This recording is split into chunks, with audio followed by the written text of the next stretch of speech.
God of war Ragnarok केवल देवताओं की शक्ति का प्रदर्शन नहीं, बल्कि एक पिता और पुत्र के बीच चल रहे गहरे संघर्ष की कहानी है।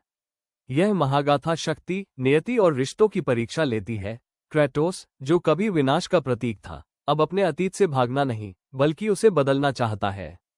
वो जानता है कि उसकी शक्ति अपार है, लेकिन असली चुनौती है अपने बेटे को सही राह दिखाना। एट्रियस, जो लोकी की सच्चाई जान चुका है, अपनी पहचान और नियति के बीच उलझा है। वो जानना चाहता है कि वो कौन है और उसका भविष्य क्या है। उसके सवाल और जिज्ञासा उसे अपने पिता से अलग रास्ते पर ले जाने लगते हैं।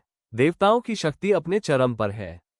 थॉर और ओडिन जैसे शक्तिशाली देवता इस संघर्ष को और भी भयानक बना देते हैं।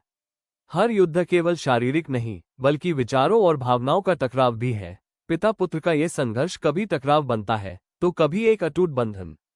क्रेटोस अपने बेटे को उस अंधेरे से बचाना चाहता है, जिससे वो खुद गुजरा है। वहीं एट्रियस अपनी राह खुद बनाना चाहता है। गॉड ऑफ वॉर रैग्नारोक हमें सिखाता है कि सच्ची शक्ति केवल हथियारों में नहीं, बल्कि विश्वास और प्रेम में भी होती है। देवताओं के इस अंतिम संघर्ष में सबसे बड़ी जीत रिश्तों की है। ये कहानी केवल देवताओं के अंत की नहीं, बल्कि एक नई शुरुआत की भी है, जहां पिता और पुत्र अपनी अपनी पहचान के साथ भविष्य की ओर कदम बढ़ाते हैं।